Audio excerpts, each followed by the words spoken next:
September 15, 1988, a courtroom in Miami. A man in shackles sits behind bulletproof glass, separated from the jury by a barrier normally reserved for terrorists. This is Jorge Ayala, 30 years old, Colombian-born and Miami-raised. He was the lead hitman for Griselda Blanco, the godmother of cocaine herself, and he pulled the trigger on more contract hits than any other operative in the Cocaine Cowboys era. But here's what nobody saw coming. This trigger man, responsible for at least 30 murders across South Florida and poised to become the prosecution's most valuable witness, made a simple mistake that caused the entire case to implode. Now, let us rewind. This story doesn't start in a courtroom. It starts on the streets of Medellin in the early 1970s, where a teenager with nothing to lose meets a woman with everything to gain. Jorge Enrique Ayala was born in Colombia in the late 1950s. He grew up in Medellin, the kind of neighborhood where poverty was not a phase, it was a permanent address. No silver spoons, no safety nets, just concrete, hunger, and a city that was quietly becoming the cocaine capital of the Western Hemisphere. By the time Ayala was a teenager, the drug trade in Colombia was not yet what it would become. The massive cartels were still forming, still recruiting, still looking for young men who had two qualities: loyalty and a willingness to do violence without hesitation. Ayala had both. He met Griselda Blanco when he was barely out of adolescence. Griselda was already building her empire, running cocaine from Colombia through Miami and into the veins of an American market that could not get enough. She was ruthless, paranoid, brilliant. Born in the slums of Cartagena, she had clawed her way up through the drug trade by being smarter and more violent than anyone around her. By the mid-1970s, she controlled a pipeline worth hundreds of millions. She needed soldiers, not just runners or lookouts. She needed men who could execute on command. No questions, no hesitation, no conscience. Ayala fit the profile perfectly. He came to Miami as part of Griselda's inner circle. Not muscle for hire, not a freelancer, a personal weapon. The godmother's right hand when it came to eliminating problems. And in Miami, in the late 1970s and early 1980s, problems were everywhere. The cocaine trade had turned South Florida into a war zone. Rival dealers, competing Colombian factions, Cubans, Americans, everyone fighting over distribution routes and territory. Bodies were stacking up so fast, the Dade County Medical Examiner's Office had to rent a refrigerated Burger King truck to store the overflow of corpses. That is not a metaphor, that is a fact. A fast food trailer repurposed as a temporary morgue because the cocaine trade was producing more dead bodies than the county could process. And Jorge Ayala was responsible for a significant number of them. His first known contract kills happened in the late 1970s. Griselda would identify a target, a rival, a debtor, someone who had stolen product, someone who had simply looked at her wrong, and Ayala would handle it. He operated with a small crew, typically 2 or 3 men, moving through Miami in nondescript vehicles, striking fast, disappearing clean. He was not sloppy. He was not theatrical. He was efficient. A mechanic in the truest street sense of the word. You gave him a name, he gave you a body. But here's what made Ayala different from the average cartel gunman. He was smart. Not just trigger smart, strategically intelligent. He understood surveillance and counter-surveillance. He could case a target for weeks, learn their patterns, identify the precise window of vulnerability, and exploit it. In a business full of hotheads who sprayed bullets from moving cars and hoped for the best, Ayala planned his work like an architect drafting blueprints. Every hit had a design. Every escape route was mapped. Every contingency accounted for, and that precision made him invaluable to Griselda, because Griselda was not running a small-time operation.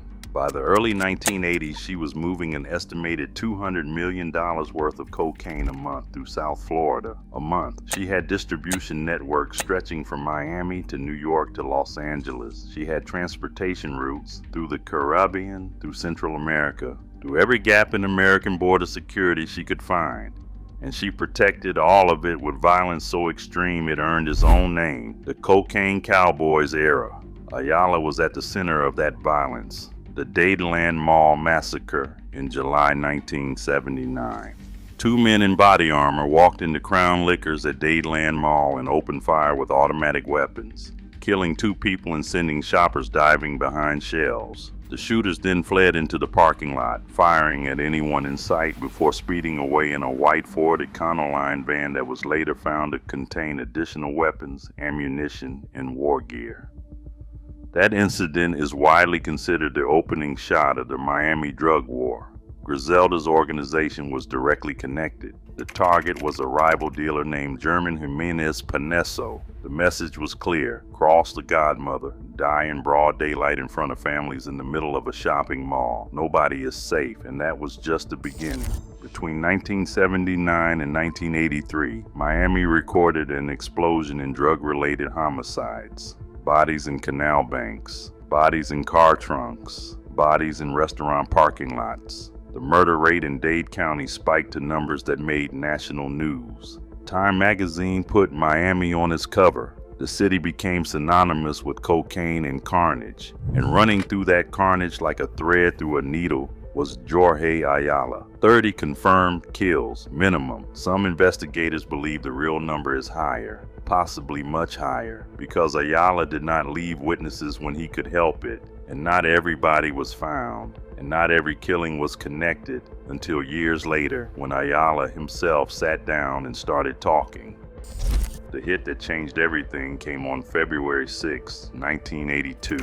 A 2-year-old boy named Johnny Castro was sitting in his car seat in a pickup truck at a Hialeah strip mall. His father, Chucho Castro, was the real target. Chucho owed money to Griselda Blanco, or had crossed her in some way. The specifics vary depending on the source. What does not vary is what happened next. Ayala and his crew opened fire on the truck. Chucho survived. Johnny did not. A toddler killed in a drug hit. That murder sent shockwaves through Miami, not because drug killings were unusual by that point. They were practically routine, but because a child was dead, an innocent, a 2-year-old who had no connection to the game except the misfortune of being in the wrong vehicle at the wrong moment. That killing haunted the case for decades.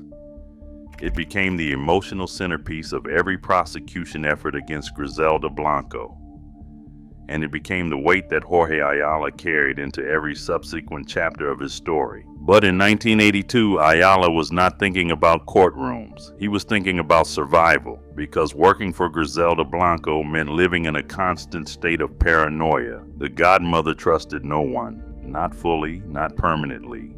She had a pattern: use someone, reward them, suspect them, eliminate them. Associates who got too ambitious disappeared. Lieutenants who asked too many questions ended up face down in canals. Griselda once allegedly ordered the murder of one of her own husbands, Dario Sepulveda. She wanted custody of their son. The solution was not a lawyer. The solution was a bullet. Sepulveda was killed in Colombia in 1983. Their son, Michael Corleone Blanco, named after the Godfather character, was returned to Griselda. That is the kind of woman Jorge Ayala worked for, a woman who named her child after a fictional mob boss and then murdered the father to keep him. And that decision, working for a woman that volatile and unpredictable, is what eventually turned Ayala from soldier to witness. By the mid-1980s, the heat was unbearable. The federal government had declared war on the cocaine trade. The DEA, the FBI, U.S. Customs, and local police were pouring resources into South Florida.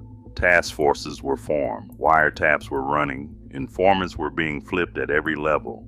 The golden era of cocaine trafficking was ending, and the organizations that had thrived in the chaos were being dismantled piece by piece. Griselda saw the walls closing in. She fled Miami, relocated to California, continued operating but from a distance, always moving, always paranoid.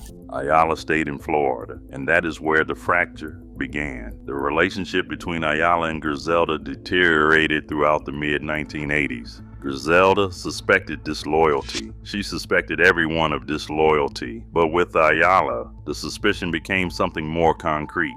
Word filtered back to Ayala through intermediaries. The Godmother wanted him gone. Not fired, gone. The same woman who had pointed him at 30 targets was now pointing someone at him. The hunter became the hunted.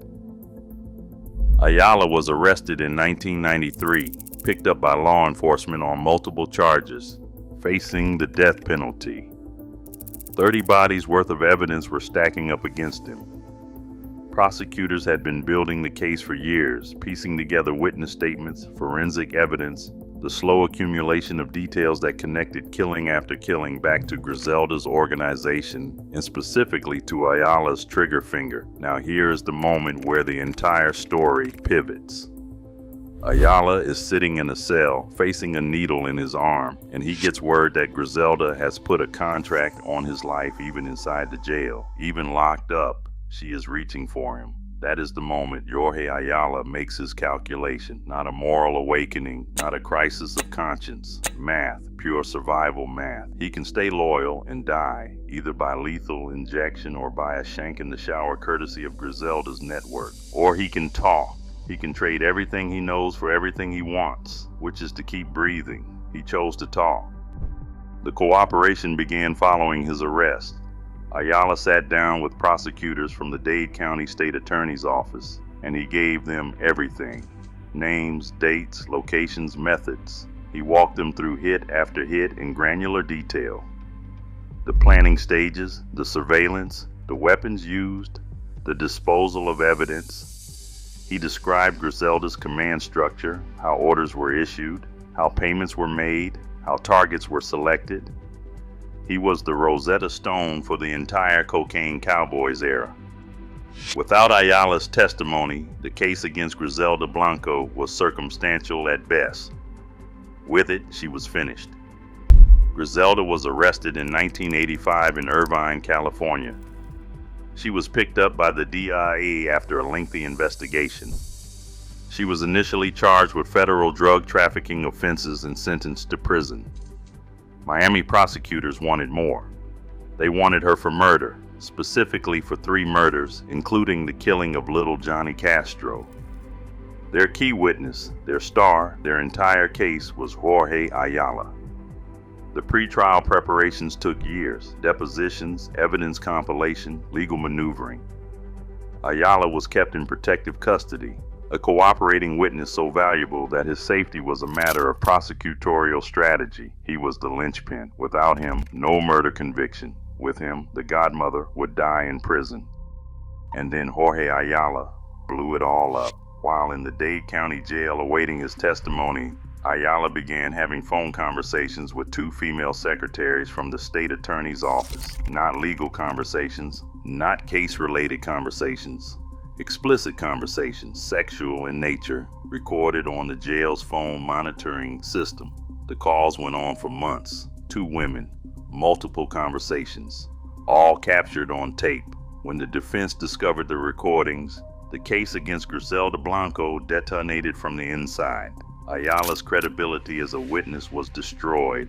The defense argued that the sexual relationship between the star witness and employees of the prosecuting office demonstrated a corrupt and compromised case.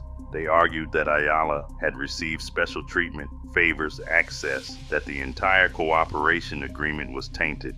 The judge agreed. Ayala's credibility was severely damaged. The first-degree murder charges against Griselda Blanco, built on years of investigation, were suddenly in jeopardy.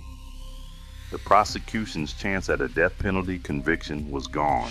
because a hitman could not keep his mouth shut in a different way than anyone expected. Think about that for a second. 30 kills, years of investigation, the biggest female drug lord in history on the verge of a murder conviction, and it all evaporated because of phone sex from a jail cell. The state attorney's office was humiliated. The 2 secretaries were fired. The case became a cautionary tale in prosecutorial ethics, taught in law schools as an example of how cooperating witness management can go catastrophically wrong.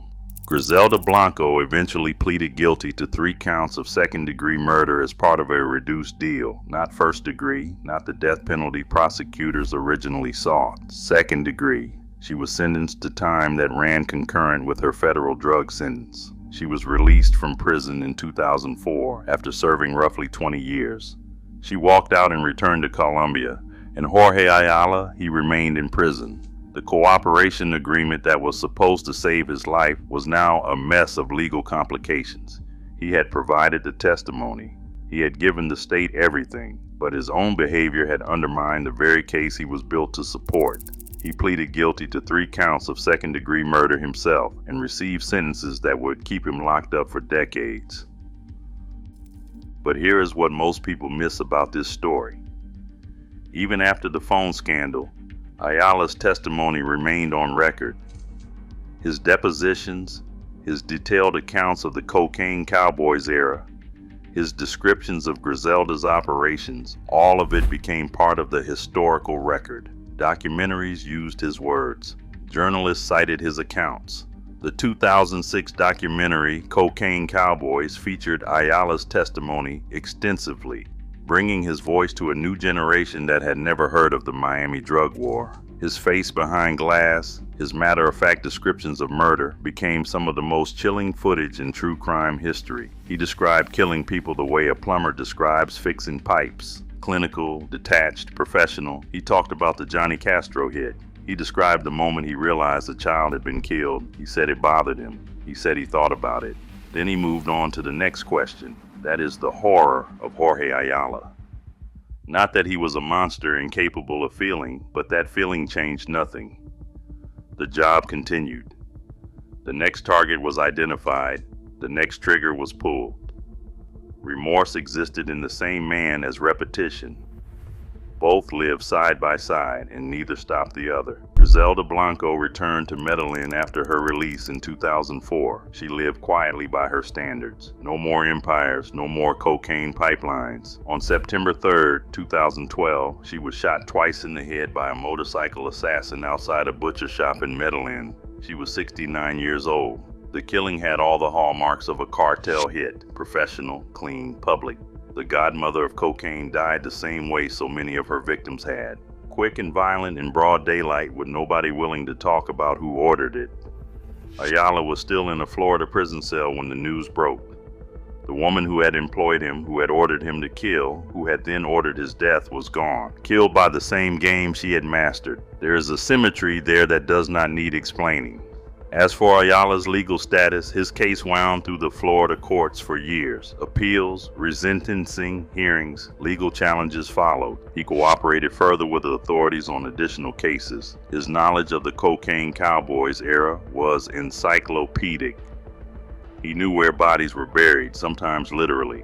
He knew which cops were paid off, which judges were compromised, which politicians had taken cartel money. He was a living archive of Miami's bloodiest chapter. In 2016, a Florida appeals court upheld a ruling that could make Ayala eligible for release after serving his minimum mandatory sentences. The families of his victims protested. The idea that a man responsible for 30 murders, including the death of a 2-year-old, could walk free was incomprehensible to them. As of the most recent available records, Ayala remains in the Florida correctional system. His exact release status has been the subject of ongoing legal proceedings. Click here to check out another video.